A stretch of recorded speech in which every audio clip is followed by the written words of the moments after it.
And away from politics, the Nigerian community arguably has the highest number of surviving multiple births in the world. The community goes by the name of Igbo-Ora and it is located in Oyo State. TVC News Christycole Popoola reports that while this is a source of ancestral pride, the economic implications of multiple births is already dawning on indigenes of the town. Her report. Located about 110 kilometers from Lagos is Igbo-Ora, a sleepy community in Oyo State, southwest Nigeria. A stone at the entrance of the ancient town proudly speaks of a heritage, signposting the identity of Igbo-Ora, the home of twins. As at 2001, the population of the town was 60,000. But with the uncontrolled multiple births, the population has risen far higher. Although fertility drugs in the developed world are altering data, a Belgian study says 5% of all Yoruba births in western Nigeria produce twins, compared with just around 1.2% for Western Europe and 0.8% in Japan. Researchers say Igbo-Ora has arguably the highest rate of multiple births in the world.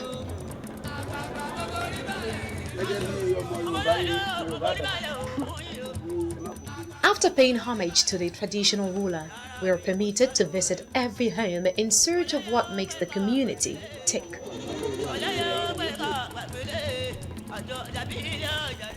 Sadat Ismail welcomes us to her home and begins the daily task of singing to her triplets.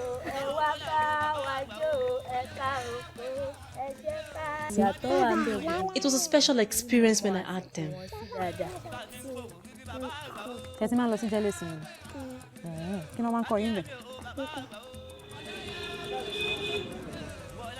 Rachel Olanrewaju says there has never been a twin in her family, nor that of her husband. Both indigenes of the town have a 6-year-old pair of unidentical twins. I never wish to have twins.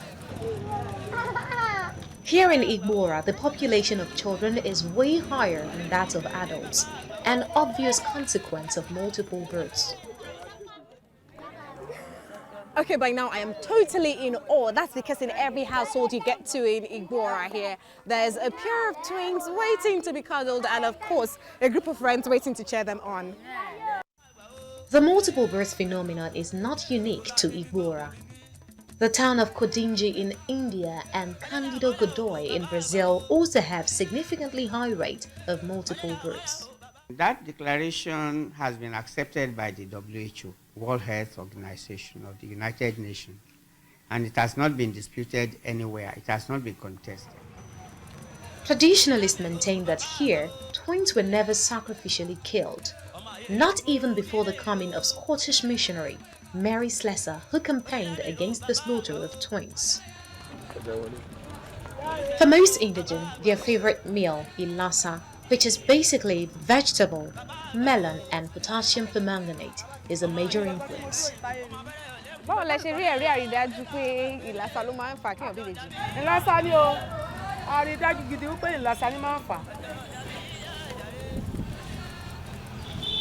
Chief matron of the town's general hospital, which records 20 twins, 3 triplets, 1 quadruplet per 30 births, says it's all due to genetics. It is within the traits of the people here. So every one of them has the gene of having multiple births. She, however, says the current trend of intertribal marriage is reducing the number of multiple births. But is there really a link between food and multiple births? Many factors has to be accrued to that. The genetics, yes, the environment, the disposition, and a fertile woman. When we ingest and the stomach digests it and release the ingredients, it helps to do so many enzymatic reactions. So probably what they eat has a lot of things that can stimulate multiple eggs in the ovary. The statue of a mother and her twin children is located right in the center of this community. Now, no matter the arguments put forward by experts, indigenes believe that multiple births are a source of spiritual blessings And they share this with a sort of ancestral pride. But there are severe economic implications. Abdurrahman Asafat and his wife were expecting a second and last child. 2 scans showed she was expecting twins, but she had 3. We are grateful, but we are poor, as you can see. Taiwo, also a twin, tells me he'd like government to research into the community. Peradventure, some scientific discovery would be made.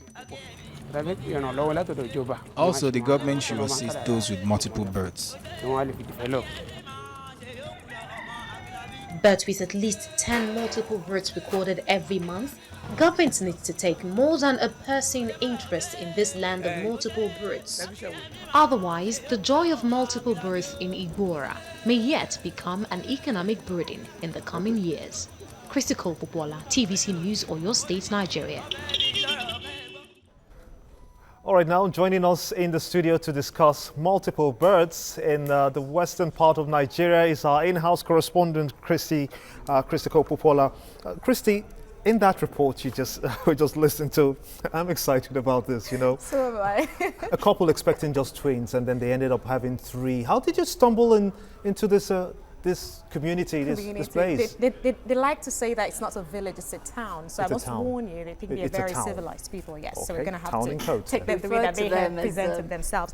Yes, we're told that Igbo-Ora began to exist from the 16th to 17th century, but they began to gather world recognition for their multiple birth rates between 1979 and 1972 and 1982. That's 10 long years when a British gynecologist who was assigned to the University College Hospital in Ibadan, that's the state capital of Igbo-Ora itself, was doing research and then discovered that, wow, there's a significantly high rate of multiple births here, not just multiple births, surviving rate of multiple births in that town. That's first when the world began to recognize them.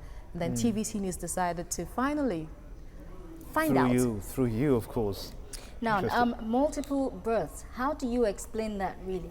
Is it just a couple of families with having multiple births, or the entire community? Yes, the entire community, the entire town, I must say, was a really strange experience. You know, there are names, there are ways of identifying who is a twin and who came as a single birth. There's Taiwo for the first one, there's Kende if there are 2, then there's Idowu if there are 3, and then it goes on and on and on. So in this town, when you enter, almost everybody you see is one part of a twin. It's a part of a twin. So if you mention the name for identifying one, if you say Taiwo, for instance, which is the first to come, you have to give like the family 5 other people around you. You're wondering, so who am I referring to? That's to tell you how high the multiple birth rate is in this town. And you not only have resident indigenes having twins, you have non-resident indigenes. You have people, rather, who are not indigenes, but who have been residing there for a long time, also having twins. That takes me to my next line of question. Is it about what they eat there? Is it the what is it about the place? I'm really curious. I saw the soup. We call it Ilasa soup. Could it be in the soup that you have to eat that soup and then get pregnant with twins or triplets or quadruplets? And as the case may be. I wish I could just say yes to that, but there are conflicting theories as to why there is a significantly high rate of multiple births in this town. First of all, the people, of course, they are the ones who own the land. They believe that it's as a result of what they eat. Their favorite soup, which they call Ilasa, but I'll tell you that's basically okra leaf. That's Abelmuscus esculentus. That's the botanical name for that. Abelmuscus esculentus. Yes, that's okra leaf, potassium permanganate, and muskmelon. That is Convenus mellow. It's just a mixture of that into a soup that you saw on screen. Is that common earlier. in Nigeria, in other parts of Nigeria, for example?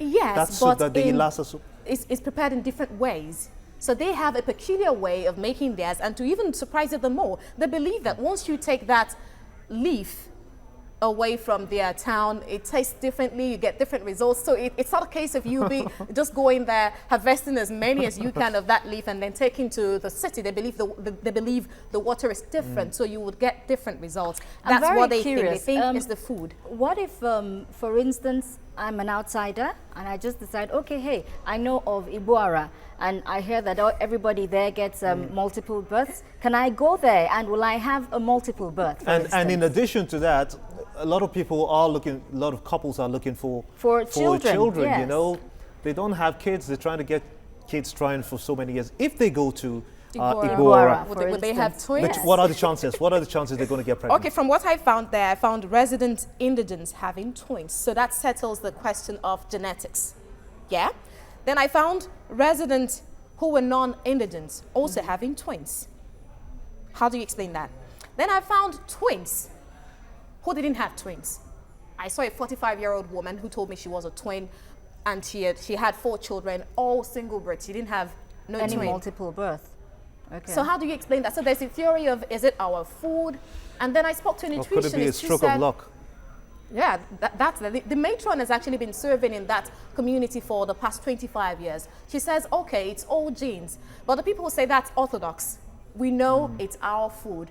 And then I came to the city and spoke to a nutritionist. He said, okay, there is the gene factor, but there is also the food factor. It is possible that there are some elements in the food that they consume that stimulate the production of more than 2 eggs in the women. Okay, let's look at the economic lifestyle of the people there. You said in your report you haven't had time to, you know, cater for the children.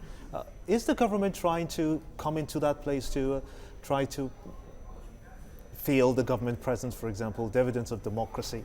Now that's the downside to what I found out there. I was really excited because I saw twins, a phenomenon that is not very common in this, although there is fertility drugs and all that, but it's not as natural as they have in that town. But the economic downside is I saw a lot of poverty too. I saw children who should be in school but were not in school because their parents could not afford it. Like you saw in the report earlier. Do you think this place can be a tourism spot in Nigeria such that we can grow it up and improve the lifestyle of the people there? That's what the indigenes were asking me specifically. They want the government to come and commission a research to answer all of these questions. All right, so do they have any birth control options available to them?